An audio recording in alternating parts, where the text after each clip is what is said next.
বাংলার দিদি number one বলতে আমরা শুধুমাত্র চিনি রচনা বন্দ্যোপাধ্যায়কে।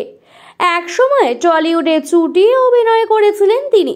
তবে আজ অভিনয় জগতের সঙ্গে কেমনভাবে যোগাযোগ না থাকলেও তিনি ছোট পর্দায় উপস্থাপনা করেন প্রতিদিন। এবার জামাল কুতু গানের তালে তালে নাচ করতে দেখা গেল অভিনেত্রীকে।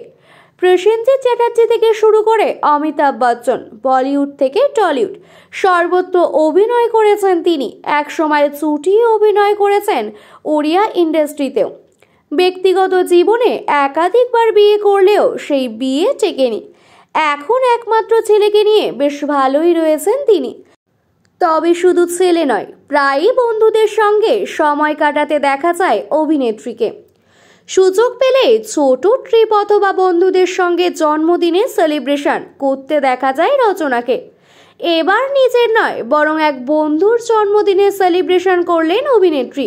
নিজের বাড়িতে খাওয়া দাওয়া এবং হই হুল্লোড়ে মেতে উঠলেন তিনি। সেই সেলিব্রেশনের একটি ছবি সম্প্রতি সোশ্যাল মিডিয়ায় হয়েছে ভাইরাল। ব্যক্তিগত জীবনেও তিনি হাসি খুশি থাকতেই পছন্দ করেন, যার আরও একটি ছোট্ট নিদর্শন আমরা দেখতে পেলাম সোশ্যাল মিডিয়ার পর্দায়। দুহাত তুলে মাথায় একটি কাচের গ্লাস রেখে রীতিমতো সিনেমার কায়দায় নাচ করতে দেখা গেল অভিনেত্রীকে। অভিনেত্রীর পরনে ছিল একটি কালো পোশাক।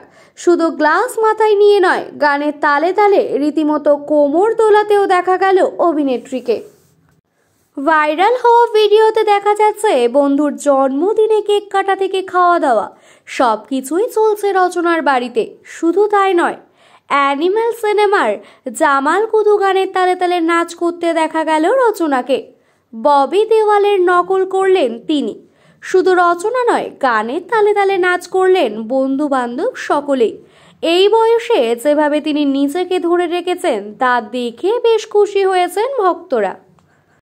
প্রসঙ্গত, দিদি নাম্বার ওয়ানের সঞ্চালনা ছাড়াও তিনি ব্যস্ত থাকেন শাড়ি এবং কসমেটিক ব্যবসা নিয়ে। প্রথম দিকে এই ব্যবসা নিয়ে ট্রোলিং করা হলেও রচনার ব্যবসা বেশ রমরমিয়ে চলছে এখন।